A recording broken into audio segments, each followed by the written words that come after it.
Bonjour à tous. Donc, mon nom est David Mener, je suis le responsable du centre de formation SMACA. J'ai le plaisir d'organiser cet événement en direct, notre webinaire, avec François-Paul de l'entreprise Groupe E. Merci déjà à François d'être présent avec nous.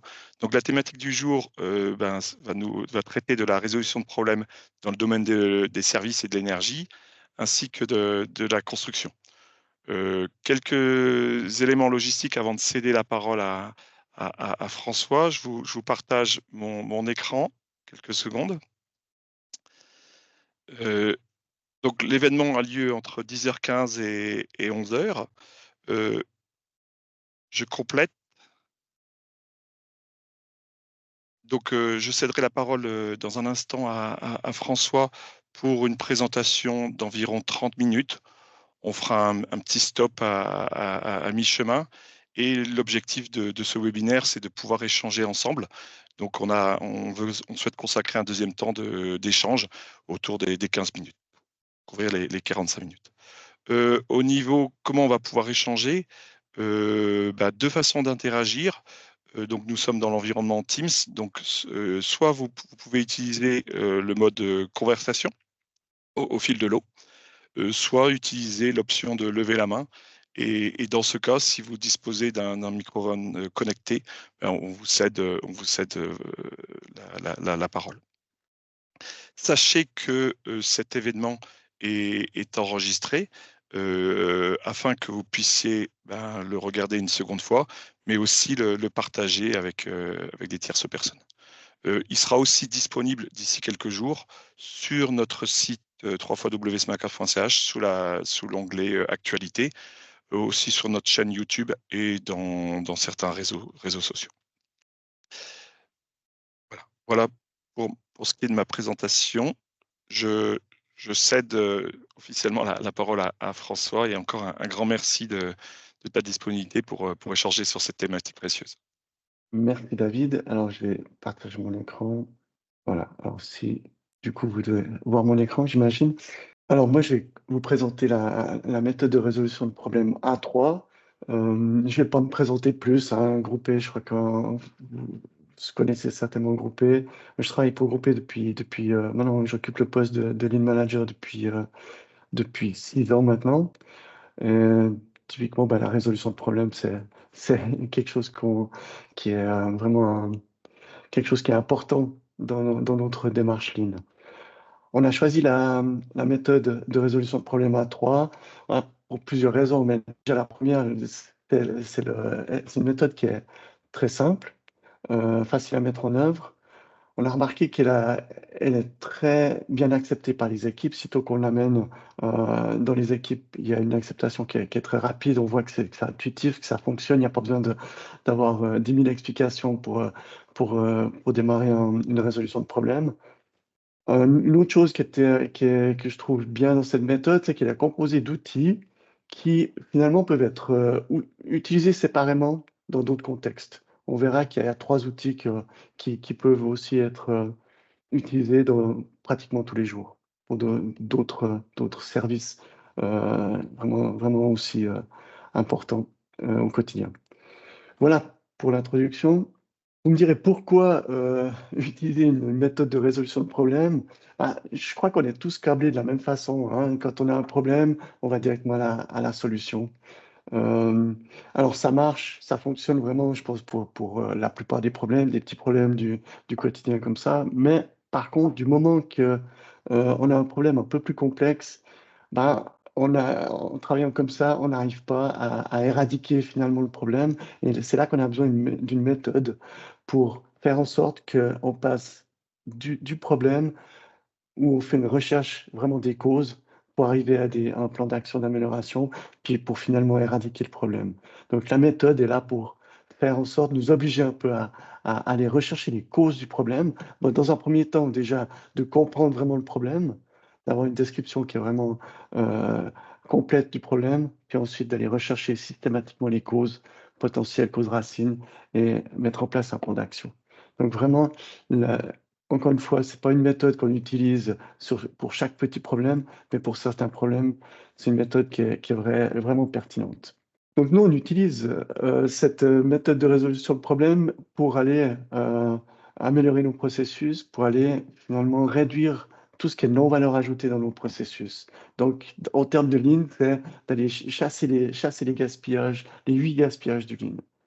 Je passe rapidement en revue ces 8 gaspillages. Donc, le premier, tout ce qui est transport inutile, euh, transport de personnes, transport de matériel, tout ce qui est stock inutile, encore une fois, de matériel, de produits finis, produits en cours, tout ce qui est mouvement inutile. Là, on parle plus de gestes inutiles ou de déplacement de personnes dans un périmètre restreint. Tout ce qui est temps d'attente, attente sur la réponse d'un collègue, sur, attendre sur une validation, sur une signature, des choses comme ça. Tout ce qui est surproduction aussi. Quand on parle de surproduction, c'est que en termes de ligne, c'est quand on en fait trop. Un exemple tout bête, hein, simple, très simple. Quand on met systématiquement 10 personnes en copie d'un mail, bah, on se rend compte que c'est too much. Et finalement, cette surproduction, elle est souvent aussi à l'origine d'une cascade de gaspillage. Avec l'exemple de l'email, on comprend bien, bah, voilà, que du surprocess qui est déclenché, c'est des mouvements inutiles et des choses comme ça. Un autre gaspillage, c'est tout ce qui est justement surprocess, quand voilà, des processus qui deviennent trop compliqués, trop complexes, avec des multiples signatures, des multiples contrôles, tout ce qui est défaut, euh, manque d'informations, erreurs. Et le huitième gaspillage qu'on rencontre très souvent, c'est la sous-utilisation des compétences. Cette chasse des gaspillages, donc l'idée de réduire la partie de non-valeur ajoutée dans un processus ou dans une activité, euh, il y a plusieurs vertus. Déjà, une chose importante à savoir, c'est qu'en principe, dans un processus standard, 95% du temps, il est passé dans des gaspillages, dans de la non-valeur ajoutée. Donc la proportion que vous voyez à l'écran là, entre la valeur ajoutée en vert et la non-valeur ajoutée en rouge, elle n'est pas si fausse que ça. Donc en attaquant avec la méthode A3 ou une autre méthode, hein, cette réduction de la non-valeur ajoutée, on obtient très rapidement un effet sur le passage d'un processus qui est vraiment conséquent. Ça, c'est une première point positif. Deuxième point positif, c'est qu'en principe, quand on attaque la NVA, c'est on est, on a moins de résistance au changement et on est moins sur le. Typiquement, je donne souvent cet exemple. Pour un électricien, on ne va pas lui demander de tourner le tournevis plus vite. Par contre, on va faire en sorte que son tournevis est directement à côté de lui, qu'il n'ait pas besoin de traverser l'atelier pour aller chercher son tournevis. Donc, pour lui, il y a une acceptation qui est beaucoup plus facile aussi. Voilà, donc le- on utilise cette méthode A3 pour aller chasser ces 8 gaspillages et réduire la non-valeur ajoutée dans nos processus, dans nos activités. Donc cette méthode A3 a été développée par Toyota. Pourquoi le nom A3? Ben, c'est lié au format de la feuille A3, hein. L'idée, c'est que euh, tout doit tenir sur cette feuille A3.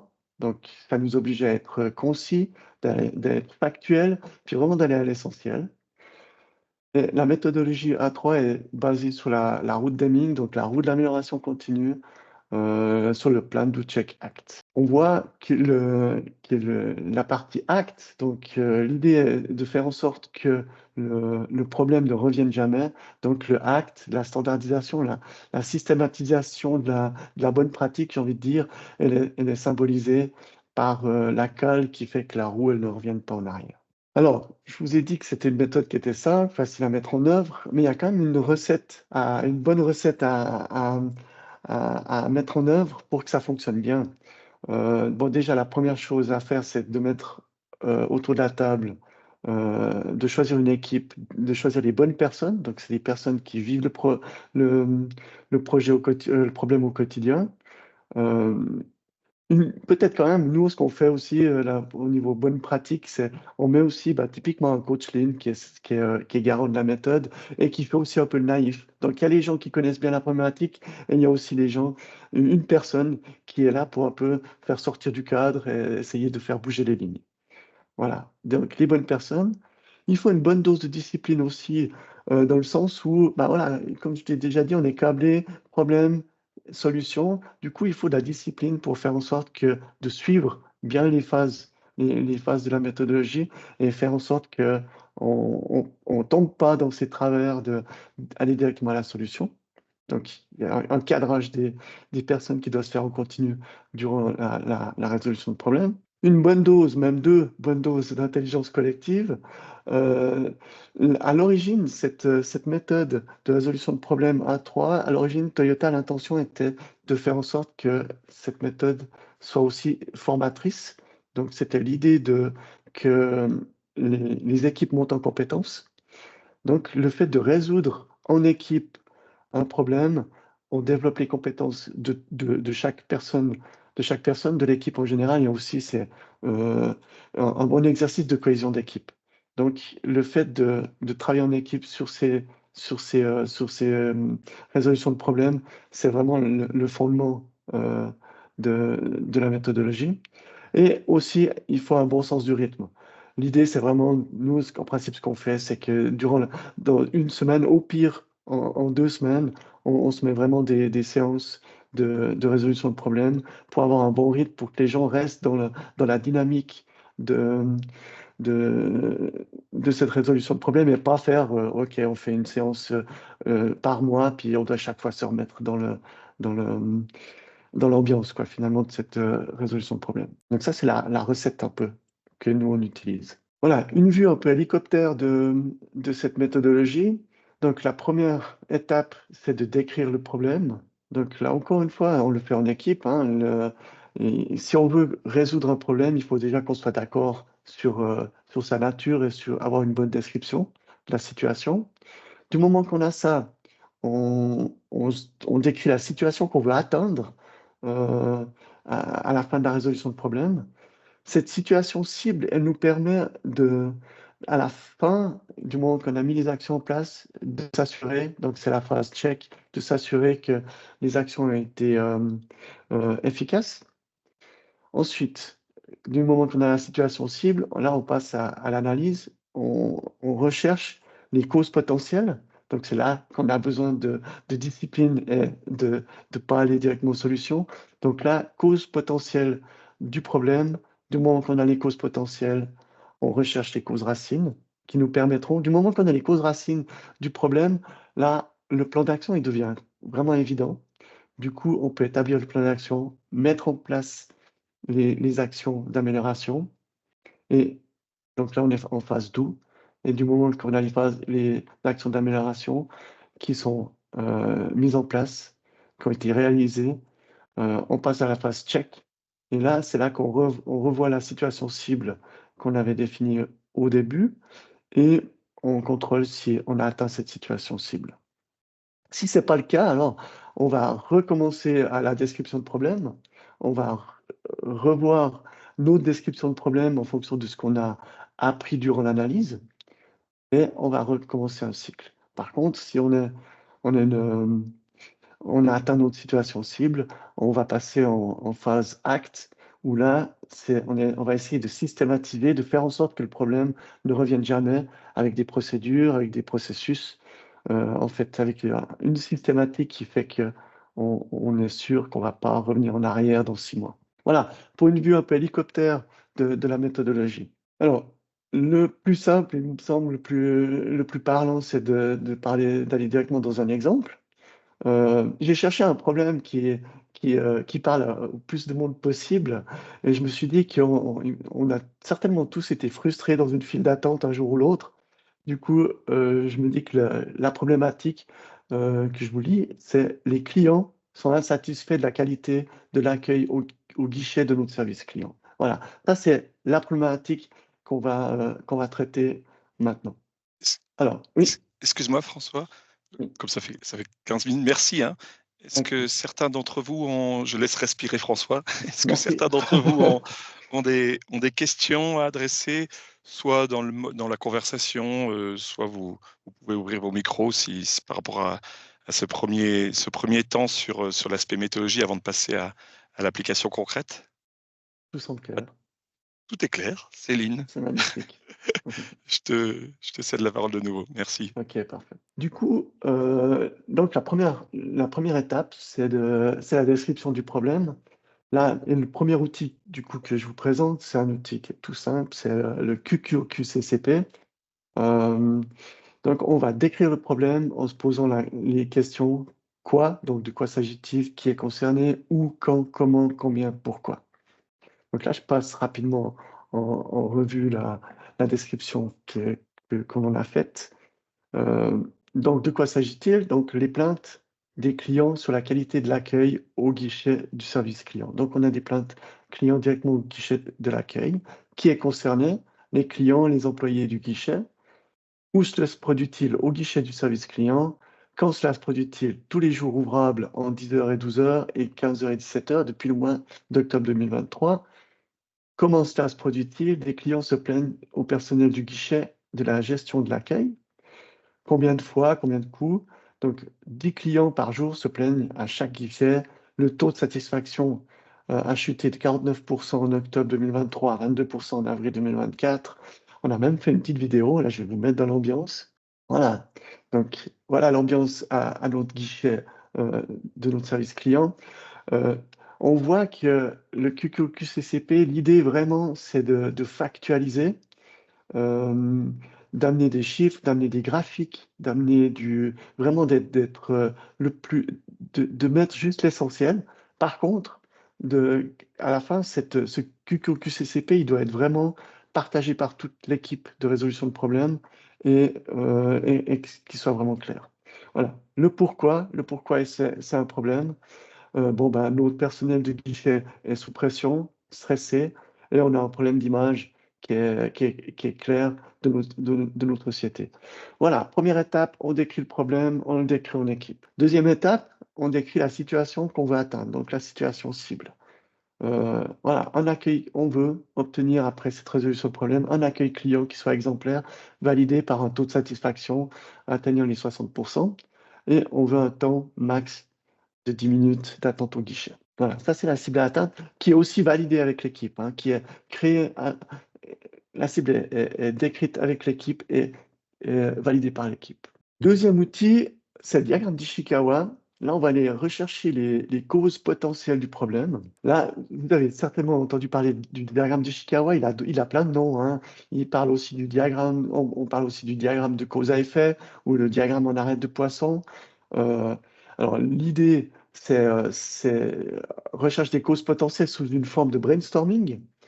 Heu, pour ouvrir un peu les chakras de l'équipe, on a mis des familles sur lesquelles, des familles de causes potentielles qui peut, amener à réflexion. L'idée de ces familles, c'est pas ouais, on va pas se battre si quelqu'un pense qu'une cause potentielle, elle doit être dans le management ou dans la méthode. L'idée, c'est vraiment de de de créer, de la réflexion. Voilà.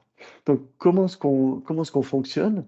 Première chose qu'on fait, c'est on pose le problème à la tête du poisson. Donc les clients sont insatisfaits de la qualité de l'accueil au guichet de notre service client. Problème sur lequel on va lancer le brainstorming, avec l'équipe. Voilà, l'équipe a fait son travail, a sorti, heu, toutes les causes potentielles qu'elle voyait. Heu, là, un petit truc comment j'ai mis l'insigne du parking, là, pour pas que j'oublie de vous en parler.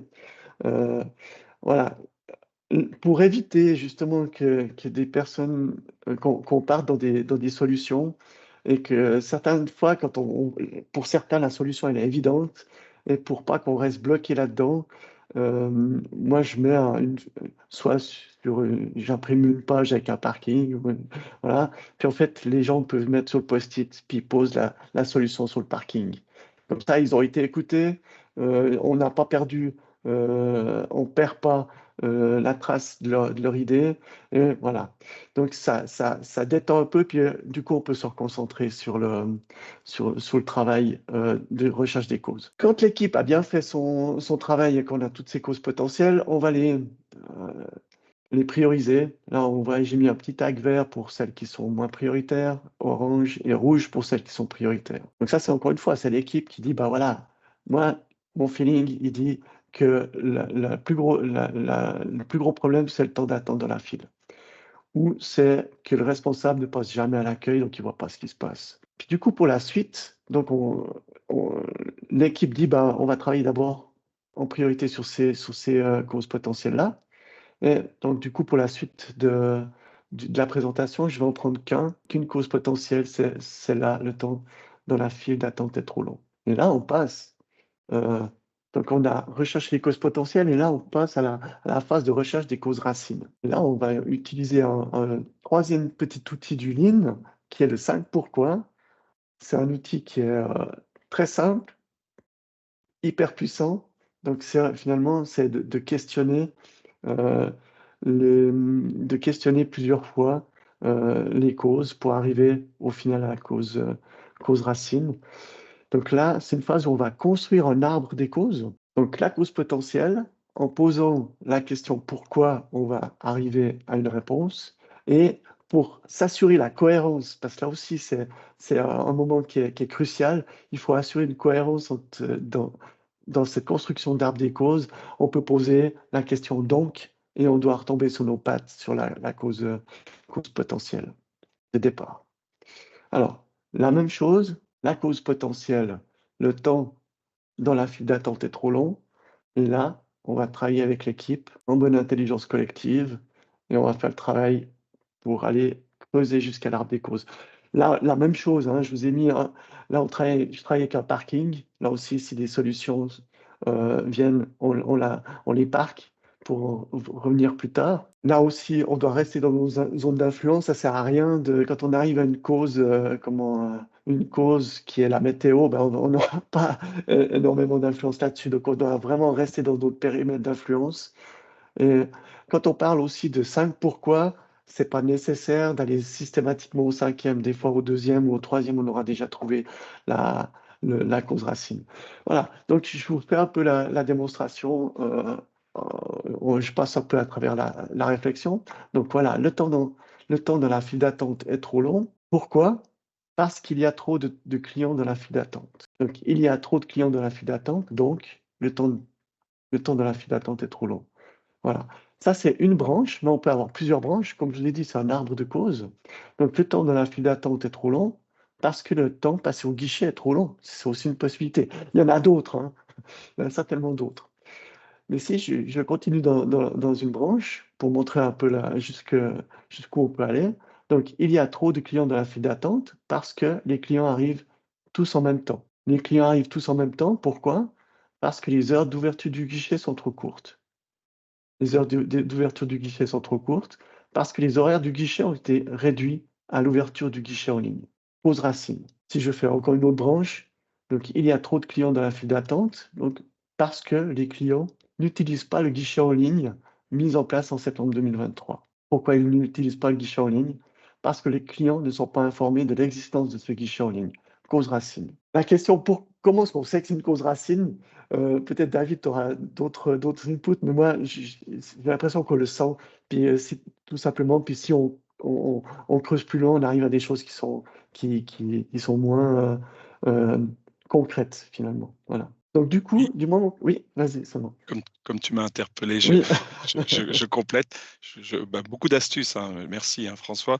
Donc, une nouvelle astuce, quand on arrive à positiver la cause racine et dégager la solution qui potentiellement est aussi dans le parking, on pense qu'on est déjà arrivé à la fin. Donc, si on arrive à positiver et réfléchir à une action au travers une action concrète, très opérationnelle, en tout cas, moi, je pense qu'on a l'intelligence collective est arrivée à son terme. Et Ouais. voilà, donc penser positif, alors pour l'instant, on est très, très négatif, hein.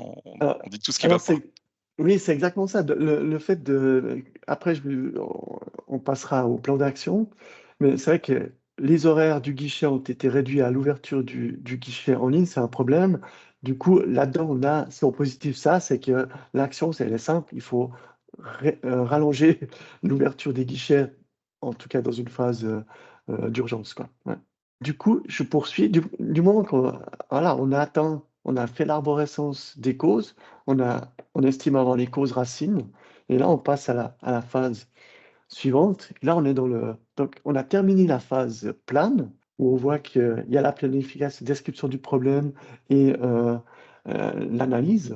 Et là, on passe en phase do, où là, alors, c'est pas l'outil que je vous montre là, c'est le quatrième outil. C'est un tableau, tableau Kanban tout simple, hein, qui n'est pas dans la méthodologie A3, hein. Ça, c'est plus un outil du Lean, mais c'est pour vous illustrer le processus.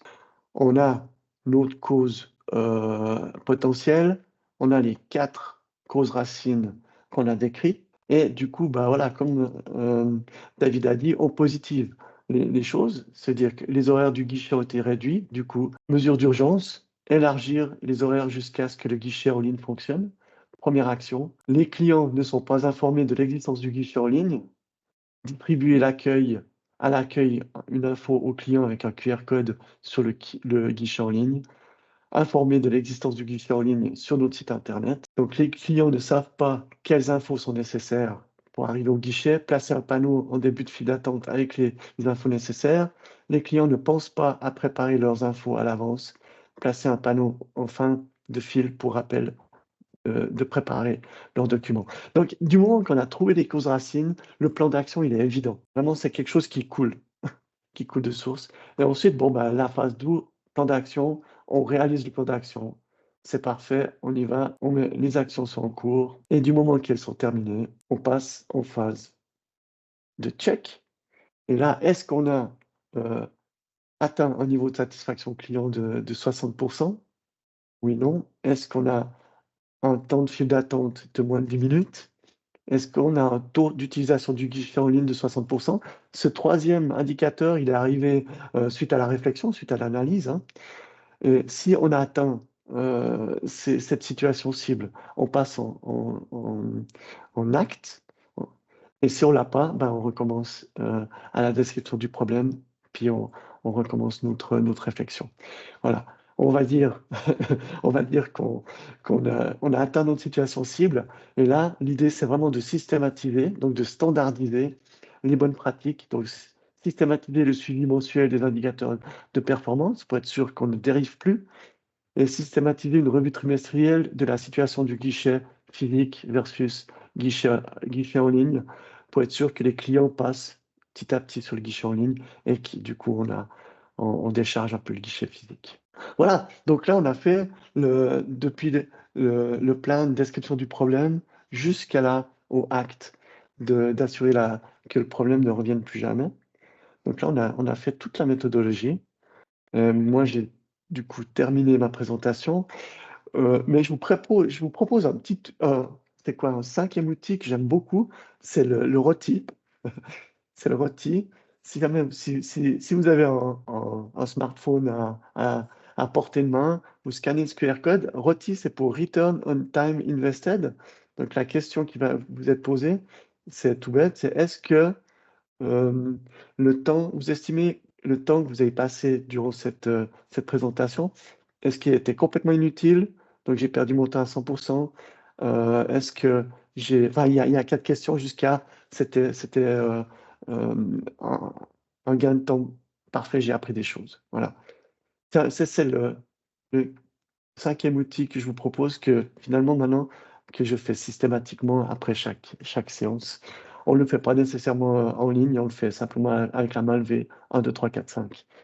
Et ça donne un feedback à la personne qui a fait la présentation. Voilà, du coup, moi j'en ai terminé. Merci François pour ce partage d'expérience. On avait prévu deux moyens d'échanger la conversation ainsi que les micros. Je crois qu'on rencontre une difficulté pour activer les micros. Donc, je vous invite à utiliser le mode conversation pour poser vos questions à François. Moi, j'ai une première question, le temps qu'on se lance. J'ai une première question, François. Là, tout d'abord, merci pour ta présentation. Tu utilises quel applicatif derrière? Là, on voit que tu as beaucoup animé ça. C'est quel applicatif que tu utilises? Alors ça, c'est Miro. Je travaille avec Miro de manière intensive. Alors, soit on le fait en présentiel, puis là, j'ai un document Word que j'imprime en A3. Mais sinon, j'utilise Miro. Euh, voilà, pour toutes les analyses. Puis finalement, ça devient presque mon outil de partage. Et même quand on le fait en présentiel sur du Word, enfin sur du papier ou sur des post-it, moi après, je le retranscris en Miro parce qu'on fait beaucoup d'hybrides hein, aussi. Une partie une partie en présentiel, puis derrière une partie en, en ligne. Et Angélie, qui gère les médias, nous dit que les micros sont désormais utilisable. Donc il y a Alban qui nous mentionne une question. Y a-t-il donc comment vous captez le problème? Y a-t-il un processus différent entre les personnes qui seraient sur site en déplacement dès lors donc j'entends derrière la question d'Alban qu'on n'arrive pas obligatoirement toujours à réunir les personnes dans une Mm. salle. Donc comment fait-on comment tu fonctionnes en tout cas pour faire Ouais. marcher l'intelligence collective et que tout le monde contribue sans pour Alors, autant faire du rayonnite. alors Et que- la chose que j'évite, c'est les réunions hybrides. Parce que là, c'est assez compliqué s'il y a une partie de l'équipe qui travaille sur des post-it, puis une partie de l'équipe qui est à distance. Bien que maintenant, on a un système avec une vidéo qui capte les personnes qui parlent. Donc, on arrive si la personne se met à côté de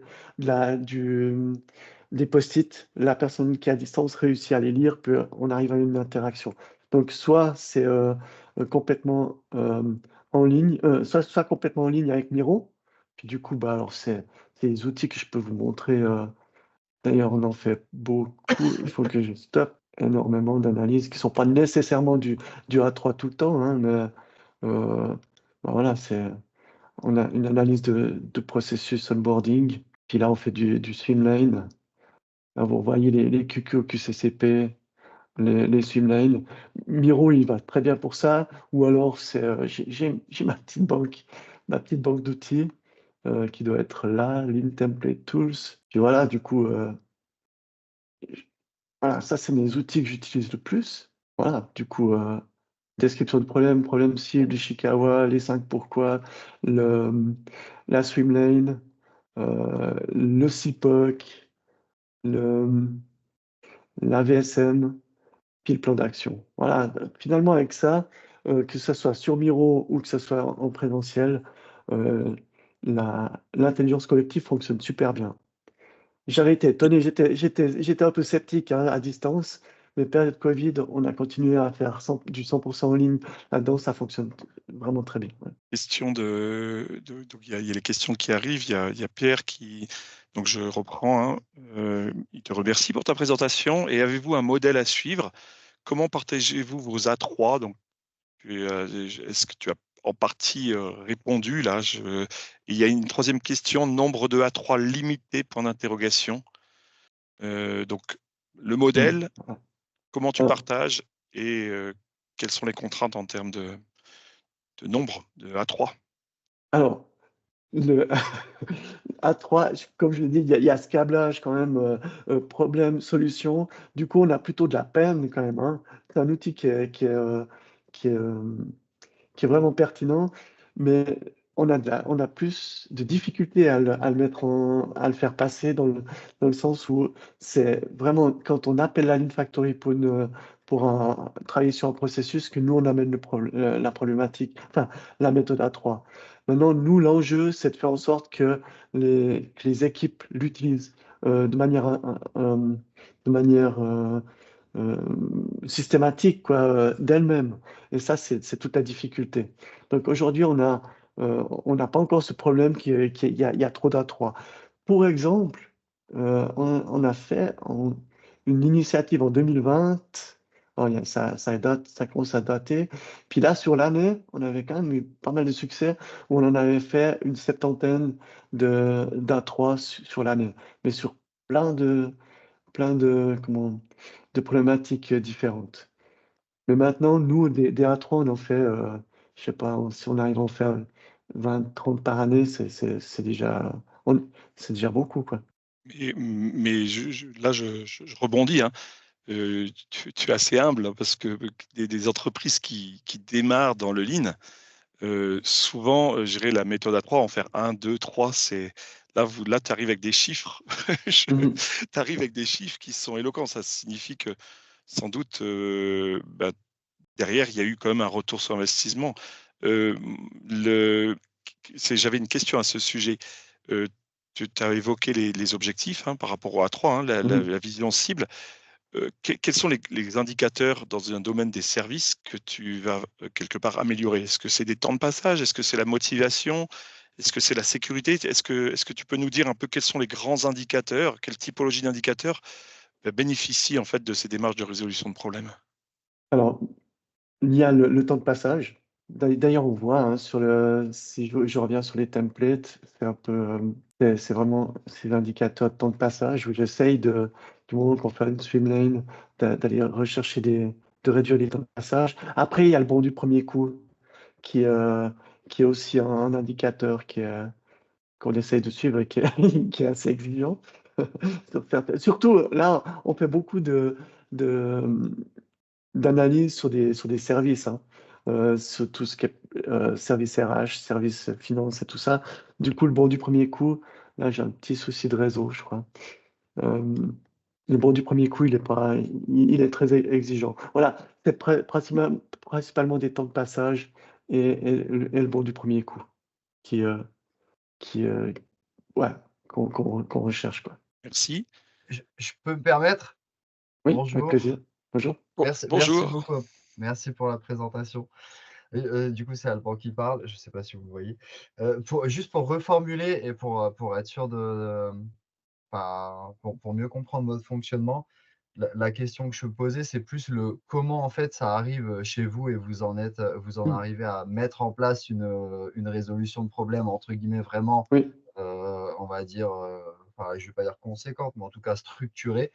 Et parce que je pense des problématiques terrain, vous en avez des dizaines, des centaines ou plus par jour. Et du coup, comment est-ce qu'on en arrive potentiellement à capter ce sujet-là qui va remonter, qui va passer à travers ce processus? Alors, j'ai un avantage concurrentiel sur, sur beaucoup de personnes, c'est qu'il y a 19 ans que je suis chez Groupé. Et j'ai fait 6 ans à l'ingénierie, où là, j'étais pratiquement dans tous les postes haute tension, enfin, je travaillais à beaucoup de monde. Après, j'ai fait 6 ans à la stratégie, donc j'avais un autre public. Puis maintenant, depuis 6 ans, je suis lead manager. Et là, du coup, j'ai un réseau de personnes qui, euh, qui font appel à moi. Donc, je suis connu. Ça, c'est une première chose. Puis, on essaye de communiquer aussi. On a monté justement cette Lean Factory, hein.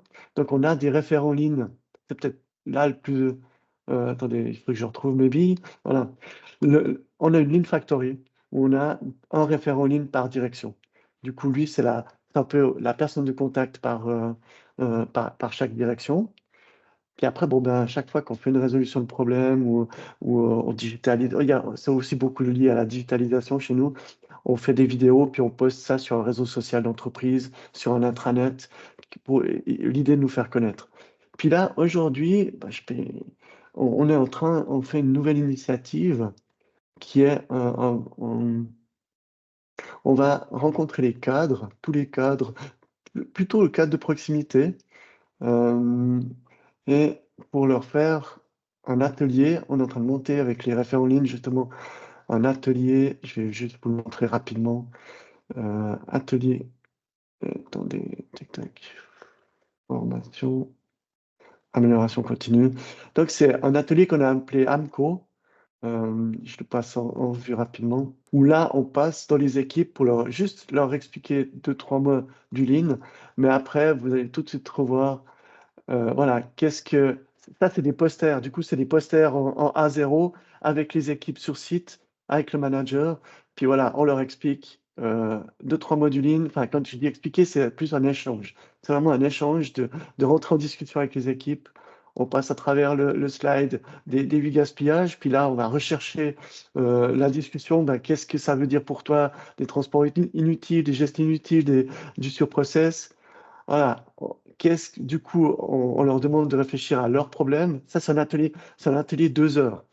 Voilà, du coup, ils remontent des problèmes, puis on en prend un, puis on passe à travers le QQQCCP, l'Ishikawa, le 5 pourquoi. Encore une fois, c'est des posters, c'est sur site. Puis à la fin, on fait une petite rétrospective d'équipe. Euh, on arrive à faire ça en 2 heures, 2 heures et quart.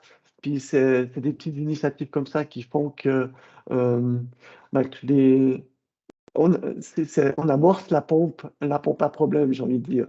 Du coup, ben, ça fait tilt chez les gens, ils osent venir vers nous après, soit le manager, soit les équipes directement. Voilà, c'est des initiatives comme ça qu'on fait.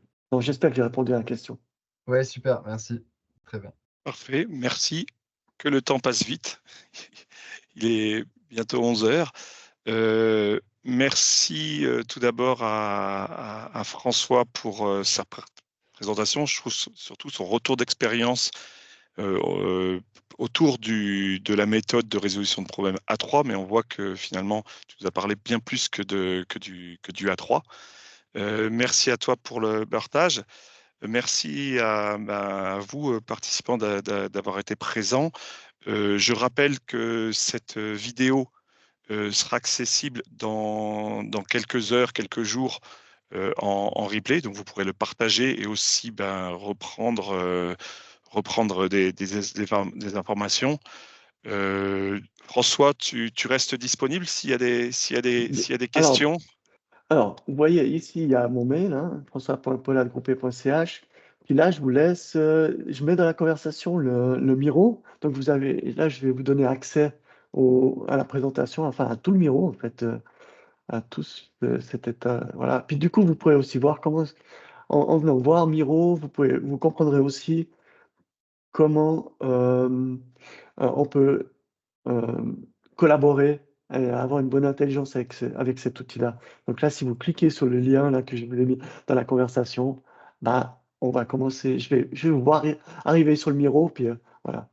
Donc oui, excuse-moi, David, oui, oui, bien sûr, je suis à disposition. Ouais. D'accord. Parfait. Merci beaucoup. J'espère que vous avez apprécié ce webinaire. On va en agender de nouveau tout au long de l'année. Le prochain aura lieu en juin. Tout à l'heure, François nous a parlé de Kanban, donc il nous a parlé de logistique. Ça sera le prochain sujet d'actualité. On sera plus dans le monde industriel, mais toujours dans le partage, toujours dans notre esprit de mettre la pratique en avant. Là, on l'a très bien perçu, hein. Il faut donner du sens et développer des compétences si on veut avancer. Merci encore François pour les illustrations au sein de Groupe E. Avec plaisir. Merci à tous. À très bientôt. Au À revoir. bientôt, merci. Au revoir.